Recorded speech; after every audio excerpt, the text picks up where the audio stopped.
Fala pessoal, estamos aqui para mais um vídeo. Meu nome é Arthur, eu sou analista de valores imobiliários. A gente vai falar sobre o resultado do Santander, outro resultado que saiu aí no Brasil recentemente. Eu fiz bastantes vídeos, acho que do Santander no canal, mais do que a média do mercado acompanha, né? Santander, ele sofre de um problema que é ter outros excelentes bancos aqui à disposição no Brasil, né? Bancos com histórico excelente, né? São super sólidos, né? Itaú, Bradesco, Reis Banco do Brasil. E aí ele acaba ficando meio à margem, né? Mas assim, para ser justo, nos últimos anos, o Santander conseguiu, né, se aproximar muito desses bancos. Hoje, para mim, eu considero os quatro aí com o mesmo nível de patamar de resultados, tá? É que ainda assim, né, você ainda tem que escolher, ainda provavelmente vai acabar escolhendo um dos outros bancos mais tradicionais, mas o Santander tem muito mérito, até porque dos bancos estrangeiros que vieram aqui para o Brasil, foi o único que conseguiu se estabelecer de uma maneira sólida, né, e está aí até hoje, né, cresceu no tamanho, sobreviveu a essa consolidação e vai ficar entre os quatro grandes, contando com a Caixa, cinco, né, dos grandes bancos brasileiros. Bom, né, o resultado, falando do resultado em si, todo mundo viu que veio um resultado bem ruim, né? Eu achei umas coisas estranhas, mas ok.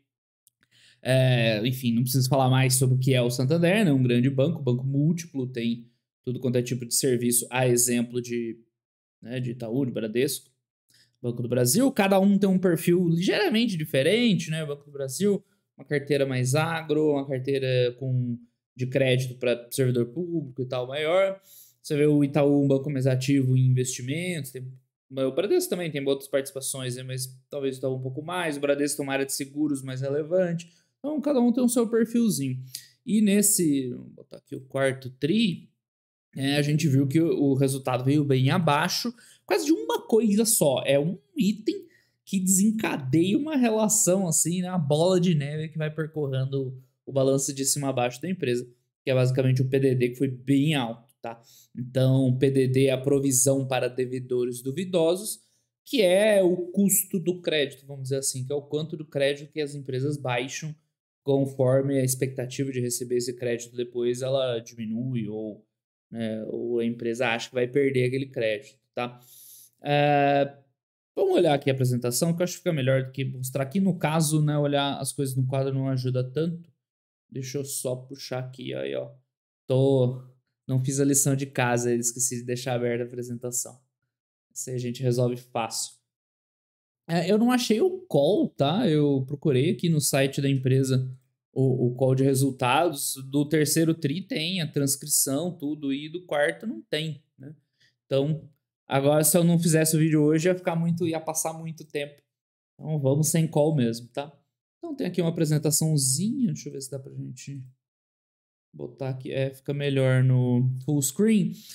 Eu vou pular a primeira parte, tá? Eles têm aí duas partes principais, uma atualização estratégica e um destaque de resultados. Vamos ver os resultados, tá? Porque senão vocês vão entender depois no final. Depois a gente volta lá, tá? Então, o que prejudicou o resultado da empresa foi essa linha aqui, ó, provisão de crédito. Então, chama PDD, PCLD, que é provisão de crédito de liquidação duvidosa. Tem um outro nome recentemente lá que eles estão usando para empresa de varejo. Enfim, tanto faz, tá? E ela aumentou bastante, tá? Foi para 7 bi. Isso aqui eu achei meio estranho, tá? Inclui resultado, tá vendo? Que tem um asterisco aqui. Inclui resultado do evento subsequente segmento de atacado. Isso aqui tá escrito Americanas, né? Não tá escrito Americanas, mas só faltou colocar ali entre parênteses. Eu achei estranho, né? O resultado, o que é subsequente? É que aconteceu depois do fechamento do trimestre. Teoricamente, esse resultado aqui só diz respeito ao que aconteceu até dezembro, certo? Quarto trimestre de 2022, fechamento do ano de 2022. Não teria por que eles já contabilizarem alguma coisa nesse report de um troço que aconteceu depois. Eu acho bem estranho isso aí. Mas, né, não tem como esse troço não ser por causa das Americanas. E vai saber por que que eles colocaram isso aqui, né? Subsequente não deveria estar. É comum as empresas fazerem o seguinte: ela coloca o resultado do ano fechado e ela bota aqui a parte, fala assim, como evento subsequente, houve tal coisa, e coloca separado, não tudo junto, porque a gente não sabe quanto que veio, pelo menos. Eu não vi isso discriminado em lugar nenhum, por isso que eu queria ver o call, né? Quanto que veio desse evento subsequente, quanto que é uma PDD normal, vamos dizer assim. Então isso aí limita muito o que a gente pode analisar, porque vamos supor que os caras botaram uma PDD grande aí da Americanas esperando, né, o pior.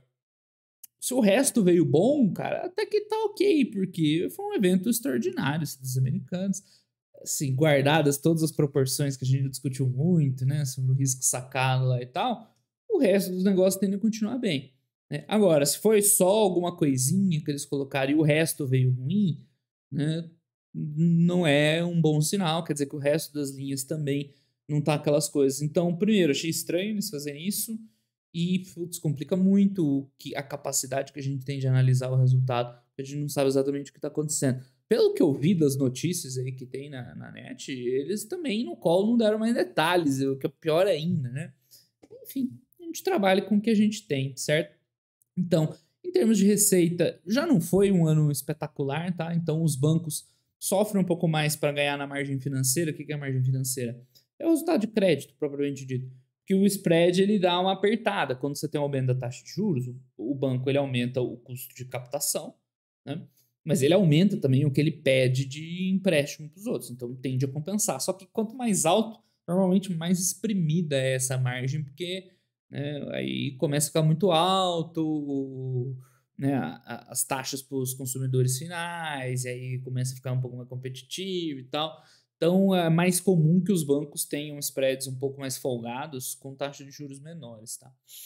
Mas isso aqui não foi de todo ruim, né? Um pouquinho. Comissões é como eles chamam as linhas de receita com serviços e outras coisas, que eu sempre falo em todo resultado aqui que é aqui que a gente vai ver se os bancos digitais vão quebrar os bancos grandes ou não, né? Até agora nada. Pelo contrário, né? Agora as preocupações de crédito começam a aparecer nos bancos digitais, mas enfim, a gente vê que quanto a isso tranquilo, continua evoluindo bem, receitas diversas aí, indo tudo tranquilo. Só esse resultado de receita total teria sido ok, né? Porque a margem financeira veio meio fraca, de comissões veio um pouquinho bom, teria ficado flat. Mas aí a PDD dá uma pancada no resultado, tira muito do resultado, as despesas subiram mais ou menos em linha, aí, abaixo da inflação, acho que até não foi ruim, mas lá embaixo no lucro o impacto é grande, tá? E é isso, é difícil dizer mais, porque a gente não sabe o quanto tem isso aqui a ver com efeitos americanos, o quanto não tem, se os caras já provisionaram tudo que pode dar errado com os americanos, ou se só provisionaram uma parte, é outra pergunta importante. Então fica meio no escuro nessa hora aqui. Uma coisa que tem que ser falada é que o Santander é um banco bem reativo, tá? Ele não costuma ser proativo e provisionar antes. Então, ó, deixa eu mostrar para vocês. Isso aqui dá para ver bem no... Opa, aqui mesmo. Quando a gente olha os históricos. Ó, vamos ver a PDD do Santander considerando os anos, tá? Ela vinha na casa de 12, 13 historicamente. Primeiro ano da pandemia, que foi aquele escarcéu, subiu para 17, manteve, e agora foi um ano mais pior, a 24. Ou seja, Santander ele não correu para provisionar aqui no meio da pandemia, para já se preparar para o pior, para construir um colchão, como o Itaú e o Bradesco fizeram. Eu vou tirar o Banco do Brasil dessa análise, porque ele está um pouco particular. Quando chegar a vez dele, a gente discute isso. Mas ó o perfil do Itaú. Tava lá, 20, 15, 19, né? Uma variação um pouco maior. Mas aí no ano da pandemia, os caras provisionaram em 30, jogaram lá para cima a provisão. Aí depois não veio tão ruim, né? Liberou um pouco. Esse ano piorou, jogaram lá para cima de novo. Então, note como o Itaú e o Bradesco deve ser igual, imagino eu. Tem um perfil de ser muito mais proativo. A mesma coisa, né? Tava lá 13, 14 mil baixa, já jogou para 22. Aí depois, né, normalizou. Aí esse ano deu sinais de piora macroeconômica, já jogou para cima de novo. Então o Itaú e o Bradesco eles são muito mais conservadores, né? Deu sinal que a economia vai dar uma patinada, ou quando tem uma crise igual a da pandemia, provisionamento para cima. O Santander não, a gente viu, né? Eles vão provisionando a hora que piora de verdade. Então isso pode levar a esse impacto, assim, quando pioram as coisas, fica, né, o Santander sente mais, porque ele não criou um colchãozinho de gordura lá atrás. Isso é certo, errado, é melhor, pior? Não tem como saber, porque quando você provisiona mais e não era para ter provisionado, é ruim, porque você diminuiu o teu lucro né, e não veio tão ruim assim. Né? E quando você, né, sei lá, subprovisiona, depois você tem que fazer o ajuste grande. Então não tem um certo e errado para a empresa, tem a maneira de conduzir os negócios, tá? Mas de toda forma, mesmo sem saber o quanto isso aqui é extraordinário, né, é uma piora de crédito que depois impacta tudo. A gente vai ver o ROA, o ROE, tudo piora porque você prejudicou o R aqui, que é o retorno, né, que é o lucro. Então, todos esses indicadores vão vir muito abaixo. Não adianta ficar olhando só, mas caiu pela metade. Sim, né? É tudo decorrência disso aqui. O índice de eficiência piorou um pouquinho também por causa disso, porque as despesas, a gente viu, elas subiram em linha ali com a inflação, alguma coisa assim, mas o denominador, no caso aqui, não, né? Não evoluiu, ficou quase flat, então por isso que sobe um pouquinho. E é isso, não é um resultado muito bom, tá? Não é nada bom. Na verdade, o ano não foi bom. Deixa eu ver aqui, trimestralmente, Santander. Ele já veio com um ano meio ruim, né? O Santander, em alguns dos anos aqui, 2019, 2020, foi o banco com o melhor resultado no Brasil. Mas esse ano já não foi bom, né? Desde o primeiro trimestre, eles subiram bem esse patamar de provisionamento que eles tinham, né? Ó, aqui foi meio extraordinário, foi no auge da pandemia, mas era sempre ali, ó, na casa de 3, 4. Aí, esse ano, um trimestre 5, depois foi para casa de 6 e esse bateu 7. Então, não foi um ano muito legal. Deixa eu ver aqui os vídeos que tem, porque eu lembro que eu fiz vídeo do Santander falando, ó, Santander é meio subestimado. Aqui, ó, o banco mais subestimado no Brasil. Mas foi há um ano, né? Foi antes desses resultados virem ruins. Então, aqui, né, a gente vinha um resultado excelente, excelente, né? Enquanto que esse ano piorou muito. Eu não fiz vídeo do Santander esse ano, não tinha essa noção. A gente vai perdendo a noção da temporalidade, ó, 2019, para ter certeza que estava falando bem. Então foi um ano de 2022 difícil para a empresa, né? Não foi legal. Agora, isso não quer dizer que vai prejudicar o longo prazo, né? O longo prazo, né, da empresa vai depender da continuidade, da evolução da carteira, das outras coisas, PDD se acomodando, né? Mas, de fato, 2022 destoou dos últimos anos do Santander que foram bons. Sim, vamos ver os itens agora um por um. Então a margem que eu falei, ela está pressionada, principalmente por causa do spread, né? Você vê que o volume não foi problema, né? Deu uma crescida de volume, né? Que vem da carteira, mas aqui, né? O spread no trimestre, não, caiu, né? Ele caiu alguns pontinhos percentuais no ano, foi até superior. E as operações com o mercado, elas caíram também, né? O que é operação com o mercado? É quando o banco, né, trabalha como mais um ente do mercado, está de tesouraria e tal, e isso depende muito do resultado do mercado de capitais. Então foi um ano difícil financeiramente para a bolsa, né? Tende a refletir nisso também nos resultados dos bancos. Então, né, a queda veio principalmente daqui, até que não perdeu tanto o spread, né, ano contra ano, não foi ruim, né? Ele deve ter iniciado bem forte e piorou agora no final do ano. Mas tá ok, essa queda aqui não teria sido nada crítico, né? Principalmente a operação do mercado perdendo. Não, aqui, é exatamente o que eu tinha falado, tá mais abaixo no slide. O começo do ano foi, ela conseguiu spreads bons, né? E depois retornou. Então, né, até que nem foi tão grande o impacto assim como eu tinha falado. A operação com o mercado, esse foi ruim, né? Você vê que os caras perderam um ano inteiro, assim, né? Um valor bem relevante. Bom, carteira de crédito veio boa, até cresceu, né? Para a crise que a gente está vivendo e tal, né? Cresceu números bons, tá?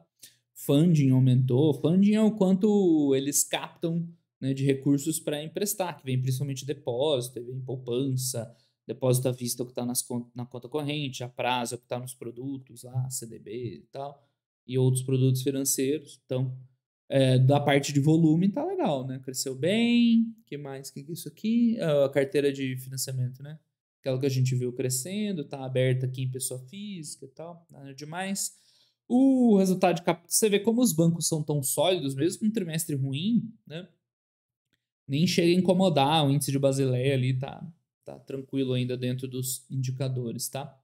Comissões é como eles chamam essa receita de serviços, e aqui entra de tudo, tá? Entra conta corrente, seguro, cartão de crédito, administração de fundo, de consórcio. Então, de novo, eu sei que eu falo isso todo vídeo de banco grande, mas tem que falar, né? O pessoal tem uma visão muito simplista da relação entre os bancos digitais e os bancos tradicionais, achando que só porque os bancos digitais vão abrir conta lá sem tarifa, que isso vai, né, complicar o resultado dos outros grandes bancos. tanto não foi que até hoje não diminuiu essas receitas, né? Os grandes bancos não é só a receita deles, não é só a tarifa que você paga de TED. Eu acho que hoje ninguém mais paga, né? De TED, de manutenção de conta. Não, entra um monte de coisa aqui, né, nessa lista e é um bom valor, tá? Quase 20 bi no ano e tá relacionado com vários serviços financeiros, tá? E segue crescendo, tá? Pro desespero de muita gente. Então, você vê meio sazonal, mas né, no acumulado do ano cresceu, no quarto trimestre cresceu. Os custos é aquilo que eu falei, subiu, mas né, cenário inflacionário, aí tem que subir salário né, do pessoal, despesa administrativa ficou até mais ou menos em linha, né, 3% no ano, a depreciação não conta. É o que deu para fazer, né? Não foi espetacular, mas não foi ruim. A gente vai ver outros bancos estão fazendo um trabalho de controle de custo até melhor, mas não dá para dizer que foi péssimo. Por isso que o índice de eficiência voltou a aumentar, né? Inflexionou. Porque isso aqui seguiu uma tendência natural e o resultado a gente viu né, que veio mais fraco. Aqui é que preocupa um pouco o Santander, né? É que pode estar preocupação, como eu falei, a gente nem tem certeza disso. Os indicadores de crédito foram piorando bastante no ano. Não chegam a ser ruins, tá? É mais ou menos o que a gente, né? O total aqui, olhando, né? Tem a separação entre pessoa física e pessoa jurídica. Mas que pessoa jurídica né, tá bem tranquilo ainda, pessoa física que já fica meio ruim. Mas esse total acima de 4 é altinho, não é ruim, tá? Sempre falo que para baixo de 4 tá ótimo, né? Para baixo de 4 não precisa se preocupar. Santander tá trabalhando com índices né, no 15 a 90, é aquele resultado mais, né, mais fresco ali, né? É o indicador do 90 dias. Então ela nos 90 ainda tá nos 3 ali, tá tranquilo, tá? Mas dá sinais, né, no 15 a 90, no período menor, que esse crédito pode dar uma piorada. Então, isso aqui é a pior parte do resultado, né, junto com o PDD. É um indicativo de piora gradual na qualidade do crédito. Né? O índice de cobertura não tem que se preocupar, né? Os bancos brasileiros são super sólidos, né? As provisões tal, né? Super tranquilo, não tem nada do que falar quanto a isso. Tá? Mas dá a impressão que a carteira que eles têm, né, tá aos poucos dando uma pioradinha. Né? Você sabe se é para esse prolongamento dessa situação que a gente está vivendo, né, de juros altos, economia aí meio pressionada, mas está começando a ter reflexo que nada crítico ainda, tá? Não preocupa por longo prazo, mas está piorando. Enfim, aí tem umas conclusões, performance alinhada, PDD em momento desafiador, que a gente viu, né? Eles terem colocado esse evento aí me causa um pouco de estranheza, mas tudo bem, margem um pouco pressionada, tá no recorde de alguns negócios. E para 2023, eles não divulgaram guidance, pelo menos não nessa apresentação, né? Seletividade no crédito, embora né, ele esteja dando uma piorada, vinculação de clientes, cultura reforçada, nada de espetacular. Então é isso, né? Não foi um resultado bom, não foi um ano bom no geral, mas o quarto trimestre pior, né? Então a tendência de pior ao longo do ano. Não é nada assim pro longo prazo que prejudique. Agora nós vamos ver o comecinho da apresentação, para vocês vão entender o porquê que eu inverti essa ordem. Que quem olha esse comecinho dá a impressão que né, tá tudo excelente, tá? O que eles destacaram muito? Eles separaram o crédito em safras, né? Então, segundo eles estão falando, a gente já vai ver aqui, né, essa piora que a gente viu lá é mais numa safra antiga de crédito. E essa safra nova estaria mais tranquila. Só que aí, né, tem um outro efeito que eles não falam, que é tipo a piora sequencial. Então, tudo bem, você oferecer um crédito agora e ele tá perfeito, né? Mas não quer dizer que ele não vá piorando, deteriorando com o tempo, né? Esse é o ponto. Mas eles destacaram muito isso, né? Que as novas safras de crédito têm um perfil de crédito melhor. Tá, ok, né? A gente aceita. Enfim, tem lá o lucro foi bem abaixo, né? Todo mundo viu. O ROI do ano tá ok, 16%, tá? Aí já começa a ficar abaixo dos grandes bancos e tal, mas ruim não é. O Banco do Brasil, quando sofria e tal, ficava com esse ROI na casa de 12, 10. Então, assim, é aquilo que eu falei, não foi bom o resultado, mas também não é nada muito ruim, tá? E aqui eles estão destacando essa questão, né, de que eles ainda estão melhores que o sistema financeiro nacional, mas aí também, né, pô, eles têm que ser melhores do que eles mesmos, né, não comparando com todo mundo. Aqui, ó, esse é o gráfico que eles colocam aquilo que eu mostrei no Fundamentei, né? Competidor A e B, né? Itaú e Bradesco. É só ver qual que provisionou mais para saber qual que é qual, verdinho e cinza, né? Mesmo. Sim. E eles mostram exatamente esse comportamento deles, mais linear quanto ao provisionamento, enquanto Itaú e Bradesco, eles veem uma coisinha feia, eles vão lá e provisionam mais. Ah, não piorou tanto? Aí libera um pouco. Tá, a gente viu um cenário pior. Bum, provisiona mais. Então, é perfil. Isso aí não é nem bom nem ruim, como eu expliquei no começo do vídeo, tá? Nossa, atrás de mim aqui, eu vou ter que sair pra pegar essa informação. Tá, a safra de... Deixa eu ver se aparece aqui, ó. Melhor perfil de risco, né? Então, a safra, o crédito de rating das safras antigas, 79% é A até B. E aqui, ó, eu tenho que fazer ginástica com essa cadeira agora grande. Ai, não dá pra ver mesmo assim. É 84% nessa safra nova, né? Só que eles esqueceram de falar que ao longo do tempo a tendência é piorar um pouco, né? Não necessariamente, pode piorar um pouco. Mas o pessoal está se defendendo. Aí falando dos pilares de crescimento, custo de crédito, franquia.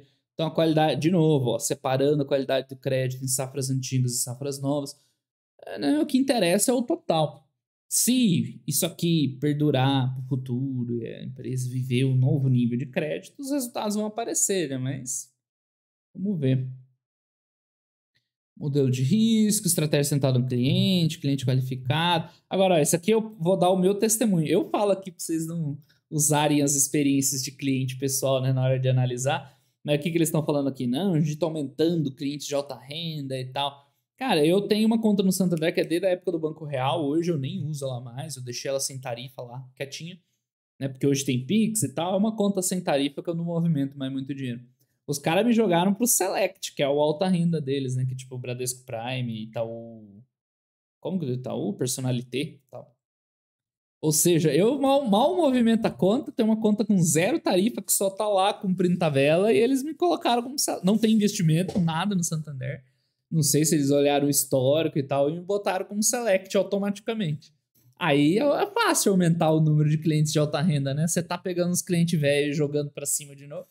Mas enfim, né, é uma evidência anedótica isso, contando a minha experiência.